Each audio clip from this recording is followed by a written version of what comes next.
gəlmir.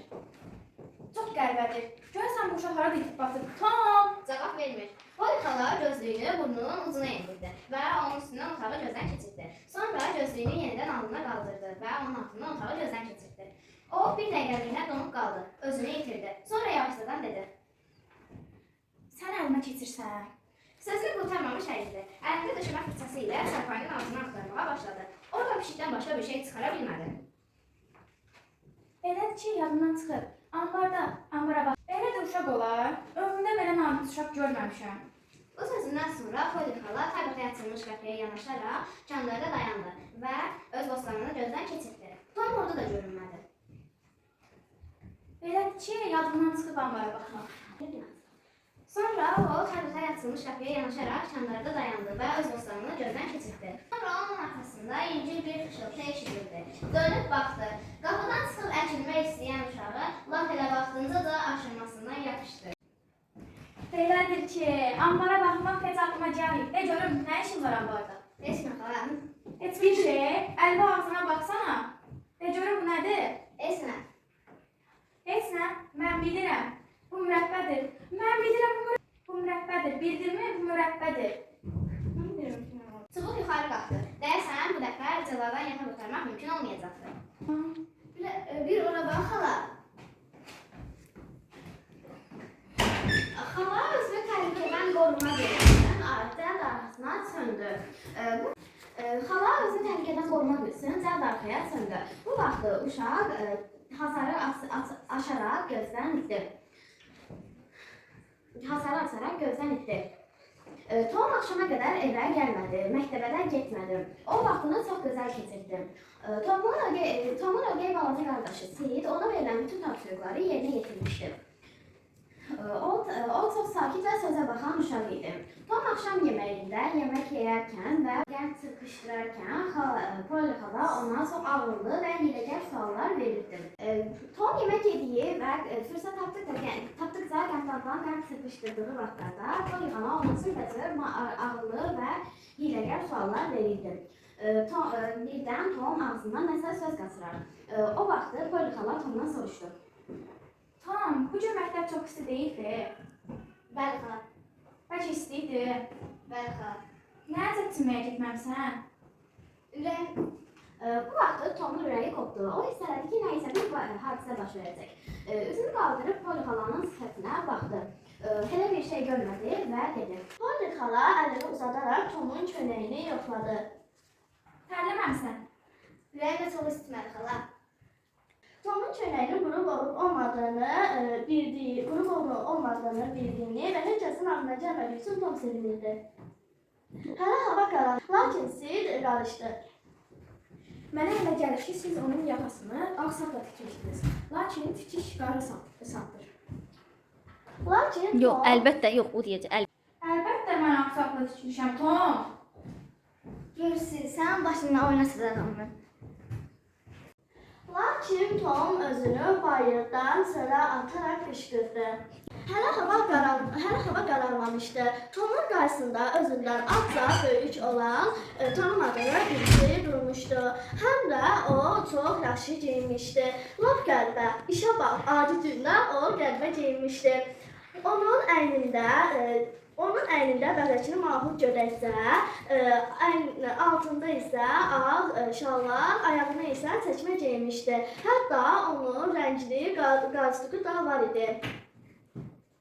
İstəyirsənsə sən görüşən əzişdirib. Hünərin var əzişdir, ancaq bu sən bacaran iş deyil. Dedim ki əzişdirərəm, bir ki əzişdirmişəm. Əzişdirə bilməzsən. Bilərəm. Yox, bilməzsən. Bilərəm. Sonra Tom yenidən dilləndi. Sənin adın nədir? Sənə borcu qalmayıb. İstəsən mənə də borclu qalar. Hə, nə oldu? Bəs niyə vuruşmursan? Əşi, səndən vuruşan olmaz. Deyəsən baş apardı sana. Bir də səsin çıxsın, gör ki, sənin başını vurub əzmirəm, yoxsa yox. Bəs niyə əzmirsən? İstəsən əzərəm, lap canını da alaram. Deyirsən, amma yerindən heç tərpənmirsən, çünki dil pəhləvansan. Vuruşmursan, qorxursan? Yox, qorxmuram. Lap elə qorxursan. Dedim ki, qorxmuram. Qorxursan. Nəhayət mübahisədən qıpqırmızı qızarmış uşaqlar bir-birlərini buraxıb yana çəkildilər. Tom ayağının baş parmağı ilə tozdan dizib çəkib dedi. Bilərin varsa bircə addım buradan geri keç. Gör indi sənin başını vurub əzilməm yoxsa yox. Yad uşaq elə olsa da xətti keçərək dedi. Vur görüm nə edəcəksən mənə. Tərəmə mən bu saat cavabını alacaqsan. Göstər görüm mən payımı necə verəcəksən. Ki sən ver, sənin başını vurub əzilməm yoxsa yox. Uşaq istehzayla cibindən 2 qarabını çıxardı, Toma uzatdı. Tom həmin əllə uşağın qolundan yumruqla vuraraq uşağı yerə saldı. Sonra Tom ətraf qızışdı. Uşaqlar bir pişik kimi bir-birlərinə sarılaraq torpağın içində döyüşməyə başladılar. Birazdan sonra məsələ aydınlaşdı. Dava dumanı birbirinin saçını yolur, üzünü tırmaqlayıb, paltarlarını cırır və bir-birlərini yumruqlayırdılar. Birazdan məsələ aydınlaşdı. Aydın oldu ki, çarpışma dumanının üstündə Tom yad uşağı altında yaşlıca kötəkləmişdi. İndi tez üzr istə. Nəhayət yad uşaq boğuz səslə Tomdan üzr istədi. Sonra Tom dedi. Bu sənin dərs olsun. Bundan sonra kim əl qaldırsan bilirsən. Şok çevirmiş oğlan paltarını çırpa-çırpa, hıçqırıb burnunu çəkə-çəkə. Əlbət bir gün əlimə düşəcəksən. Onda sənə gününü göstərəcəm. Deyən getdi. Tom evə çox gec qayıtdı. Səssizcə pəncərədən dırmaşmağa çalışan Tomu Polly xalanın cütlüyünü gördü. Polly xala şənbə günü ona çox ağır cəza verəcəyini özünə möhkəm söz verdi. Şənbə günü gəlib çatdı. Tom əlində əhəng vedrəsi və uzun bir fırça ilə səkidə görünürdü. Onun üzündəki şən ifadə yox oldu. İş çox idi. Alıb işə başladı. Birazdan Ben Rogers küçənin telinə göründü. Tom hamıdan çox onun istehzalarından qorxurdu. Tom fırça ilə barını ağartdı. Sonra barıya bir rəssam gözü ilə baxıb yenidən həmin yerə boyanı çəkdi. Hə, Tom, yenə sən işləmək lazım gəlir, hə? Ben sənə görmədim gələcəyini. Bura bax, Tom, mən gedirəm çimməyə. Sən istəyirsən? Yox, Hacı, sən yəqin işləyəcəksən, hə? Sən nə deyirsən, iş? Bu iş deyil. Nə bilim, işdir yoxsa deyil. Tom, bir biraz mən bacardım. Yox, sən bunu bacarmazsın. Elə də bacararam ki, bir təcrübədən keçirim. Sənə Allahın yarısını saxlayaram. Nə deyirəm? Amma sən bunu bacarmazsan. Mən Polly xaladan qorxuram. Allahın hamısını verərəm. Tom üzündə könülsüz, ürəyində çox sevinərək fırça və vedrəni Benə verdi. Ben yorulub əldən düşəndə kağıza düzəldilmiş köhnə bir sərpərəng müqavilində Tom sıranı bir lif işərə satdı. Bir lif işərin növbəsindən sonra